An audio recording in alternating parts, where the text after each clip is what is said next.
Salut les abonnés, ça fait super plaisir de vous retrouver. Bienvenue dans une revue Transformers officielle avec le Studio Series numéroté 62, Deluxe Class Soundwave, mais cette fois-ci il s'agit du Soundwave de Revenge of the Fallen. On regarde tout de suite la boîte. Alors, on a ici un splendide décor car ce Soundwave là est censé être un satellite de communication. Comme on peut constater ici avec une illustration un peu exagérée de ce qu'on trouve à l'intérieur. Donc, Decepticon, Soundwave, Studio Series 62, Transformers, Revenge of the Fallen, comme je viens de vous le dire, plus de 8 ans, Hasbro et Takara font ça. Ici, Transformers, le logo Génération. Voilà donc pour la façade. Ici, on a le petit effet fenêtre habituel avec le crochet de mise en rayon.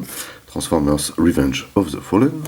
Sur la première tranche, on a une illustration un peu plus complète du Soundwave. Ici, on nous dit qu'il s'agit d'un Transformers authentique. Et ici, on a comme d'habitude le petit effet fenêtre avec le logo Transformers. Sur l'autre tranche, la tronche, il faut avouer que cette tête est assez, assez effrayante. Le Soundwave du film est vraiment bien réussi, moi, perso, je trouve. Voilà. Numéro 62, Studio Series. Ici, on nous dit qu'il s'agit d'un Deluxe. En dessous, le blabla habituel avec les coordonnées, les logos, le code barre. Et on nous précise que c'est fabriqué au Vietnam. Et enfin, au dos. Comme d'habitude, on nous dit que la taille, l'apparence et le décor sont inspirés du grand écran. Logo Decepticon ici, Transformers Revenge of the Fallen. Soundwave ici, au niveau du décor, espion en orbite, c'est la thématique. Voici donc l'alt mode, très chelou. Ici le bot mode, très sympa. Il faut 10 étapes pour le transformer, oui, franchement, easy. Hasbro encore, ici décor inclus, forcément, c'est le principe de ce line-up. Ici le petit Laïus en piratant un satellite en orbite. Soundwave fournit un avantage tactique aux Decepticons, ce qui est vrai. Ici les warnings, ici les coordonnées.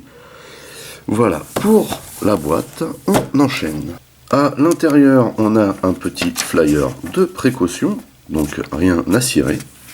On a également une notice en papier recyclé, comme d'habitude, sur fond violet, car c'est un Decepticon. Alors, cette notice est très claire, puisqu'il n'y a que 10 étapes, donc on a des gros dessins. Donc la transformation est bien expliquée, ce n'est pas pour autant qu'elle est facile, elle n'est pas difficile dans ses manipulations, c'est juste qu'il est très compliqué sur cette figurine de loquer, comme on pourra le constater pendant la transformation. Également à l'intérieur, on retrouve ceci, un stand, juste trop bien.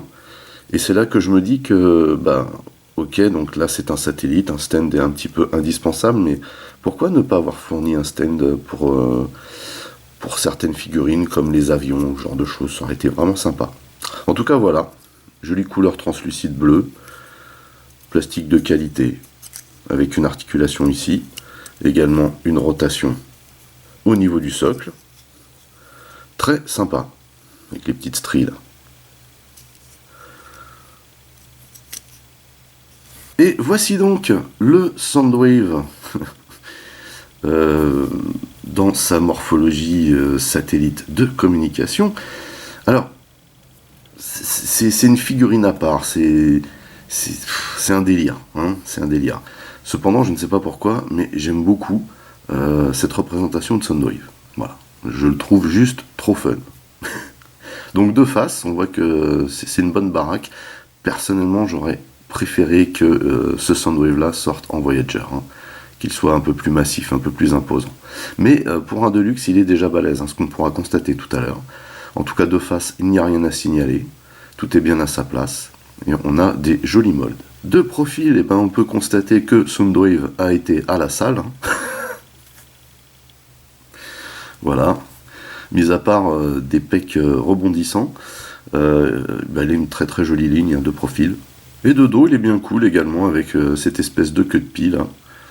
Vraiment très très sympa cette apparence en botte. Voici donc le visage de Soundwave. J'aime beaucoup ce visage, je le trouve vraiment terrible.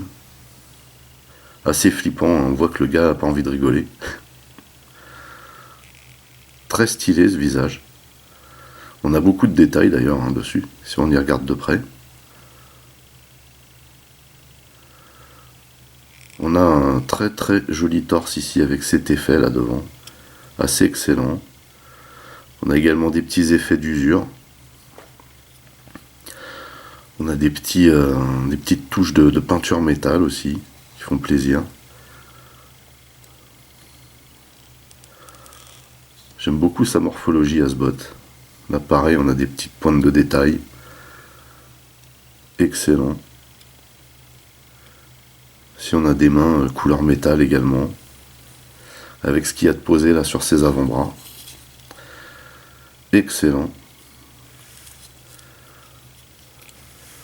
On a des jambes massives, très très classe les jambes également.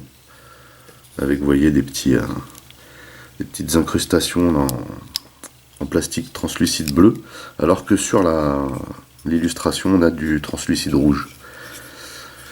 Ça aurait été beaucoup plus sympa du translucide rouge, déjà ça c'est un premier bug, car le bleu appartient aux Autobots normalement.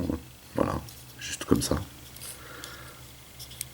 Donc un très joli molde de pied, à savoir qu'il n'y a pas de pied, pas d'articulation réelle au pied.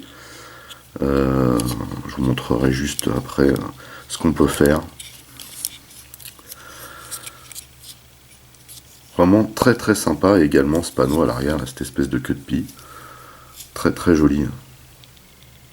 Donc le bleu claque, mais pareil, j'aurais préféré du rouge perso. Et ce qu'il y a de sympa, c'est qu'on n'a pas vraiment de partie mécanique apparente sur ce bot, c'est juste trop cool quoi. Au niveau des articulations, on peut donc, vous voyez, faire bouger la tête de bas en haut. Voilà. On peut également tourner de cette manière, à savoir que si vous tournez plus, le joint boule va se déloger. C'est bon à savoir. Sur les épaules, on a des petits effets d'épaulettes, vous voyez ici, plutôt cool. On a des bras qui tournent en intégralité, qui peuvent se lever de cette manière, mais c'est gêné par ce grand panneau. On a une rotation ici, donc là vous voyez qu'on a un trou dans le bras, mais c'est justifié, hein. C'est pour ranger la main. Et on a ici la possibilité de plier le bras de cette manière, bien entendu. De par sa transformation, impossible de tourner le poignet. Ici, on a une légère rotation à ce niveau-là, mais vous voyez que c'est gêné à l'arrière, puisque en fait, c'est une partie de la transformation qui se trouve ici. Au niveau des jambes, donc très très bien articulées les jambes, avant, arrière. Par contre, sur le côté, à cause du mold, on ne peut pas lever. On a une rotation ici qui sert également à la transformation, et on a la possibilité de plier le genou comme ceci. Voilà. Le pied n'est pas articulé, mais vous pouvez ici déloger cette partie légèrement pour pouvoir pencher un petit peu le pied de cette manière. Vous voyez. Donc voilà pour les articulations. On a également la queue de pie derrière qui peut bouger, hein, au besoin. Pourquoi pas.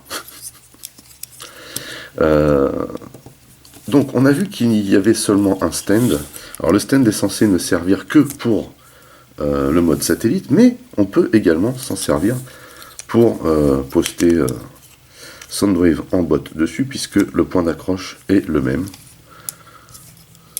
Et donc on peut faire, si on a envie, voler Soundwave. Alors il n'y a pas grand intérêt finalement, mais vous voyez, peut donner un truc sympa.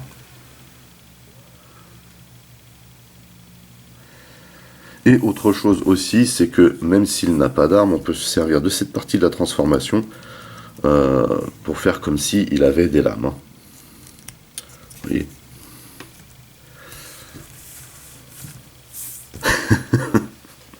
Pourquoi pas? Pourquoi pas? En tout cas, j'aime beaucoup le look de ce Soundwave. Je trouve que c'est le Studio Series le plus original. et c'est pas pour autant qu'il n'est mal fait. En fait, en termes de mold et de peinture, il a une très très jolie finition. Par contre, comme on pourra le voir pendant la transformation, il n'est pas au point. Faut le savoir. Pour vous donner une idée de la taille de ce Soundwave, le voici à côté du Megatron ROTF, Studio Series également. Donc là on voit bien qu'il s'agit d'un Deluxe, mais malgré tout ce Megatron là fait presque la taille d'un leader. Donc voilà. Mais il est quand même baraqué le petit Soundwave. Et ici aux côtés du Soundwave de Dark of the Moon, qui est encore plus baraqué mais quand même plus petit.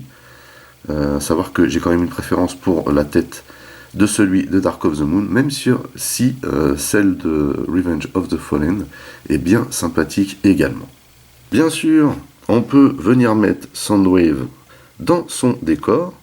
Ici, Transformers Authentique, Transformers Revenge of the Fallen, Transformers Again, le logo Transformers, le logo Génération, Studio Series 62, et ici, un superbe décor,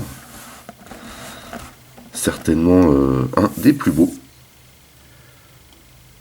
Et on peut venir poser Soundwave ici dans son décor. Alors, autant dire que là, en robot, c'est pas terrible. Hein. Voilà. C'est parti pour la transformation de Soundwave. Une transformation qui est très simple, mais rendue compliquée par plein d'endroits où ça lock rien du tout. Donc, c'est bon à savoir. Première étape, on va tourner les jambes de cette manière. Voilà. Ensuite, on va sortir les panneaux. Vous voyez que la main rentre en même temps puisque c'est le même bloc. C'est cool. On va mettre les panneaux comme ceci.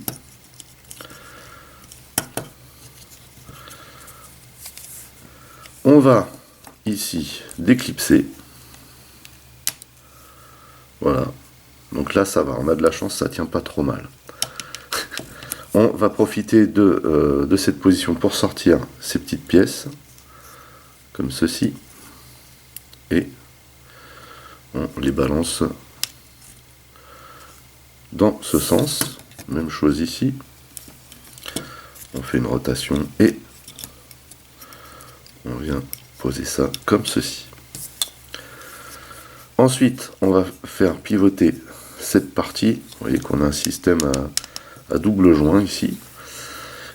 Contrairement à ce qu'ils disent, on va pas verrouiller tout de suite parce qu'il y a une manip à faire ici. On a des semblants de lock ici, mais qui lock rien du tout. Hein, vous voyez, on tire et on va baisser les épaules au maximum, comme ceci. Et on va ici mettre en face des nouveaux locks. Puisque vous voyez qu'en descendant, ça fait apparaître des nouveaux locks. Et quand je dis lock, je suis très très généreux parce que ça lock que dalle. Donc, on va mettre ça en place comme ceci. On maintient parce que ça lock que dalle. Et on va venir, vous voyez, on pousse le double joint vers l'avant et on vient locker ici. Comme ceci. Et normalement, en faisant comme ça... Alors, vous voyez que c'est pas au point non plus derrière parce que ça penche un peu le truc, mais bon, ça c'est voulu. Mais vous voyez également qu'ici, ça a rien loqué du tout. Hein. Voilà. Et normalement, ça devrait être comme ça. Et ça craint.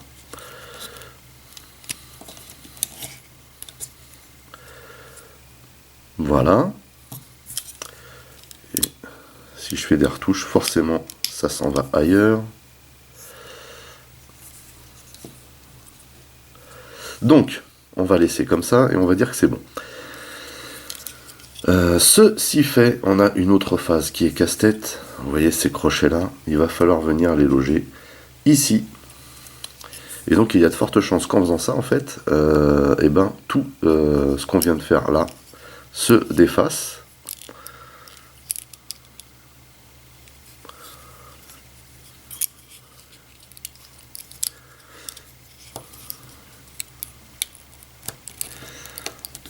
Et en fait, je pense qu'également le sens dans lequel c'est indiqué dans la notice n'est pas spécialement le bon. Voilà pour un, et ceci fait, on déploie ce panneau. Même chose de l'autre côté. On va venir loquer ça ici, comme ceci. Voilà. Et on va sortir le panneau également.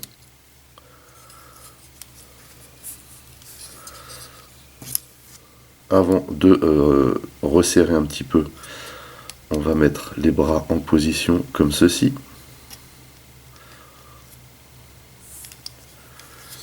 Ici, idem.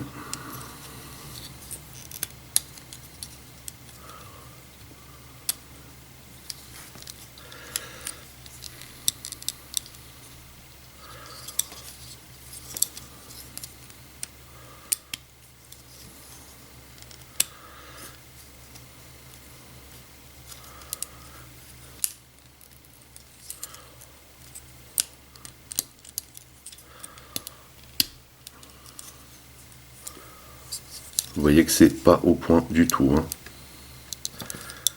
Si on essaie de loquer quelque chose, il y a autre chose qui se déloque.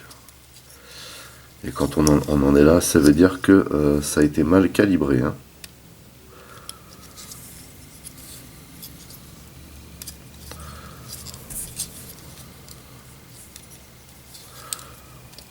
Voilà, donc là, clairement, voilà.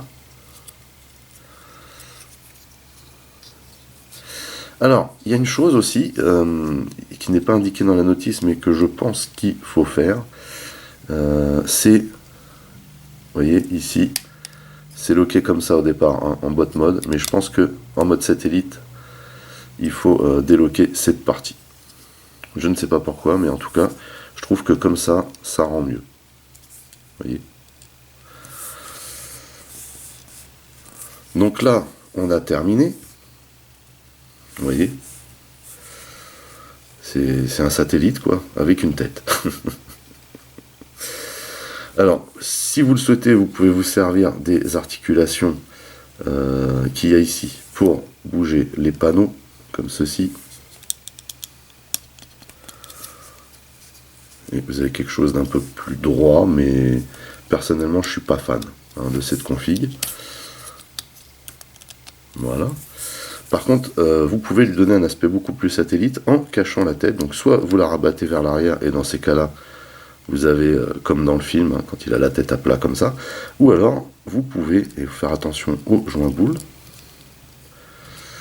rentrer la tête complètement, comme ceci.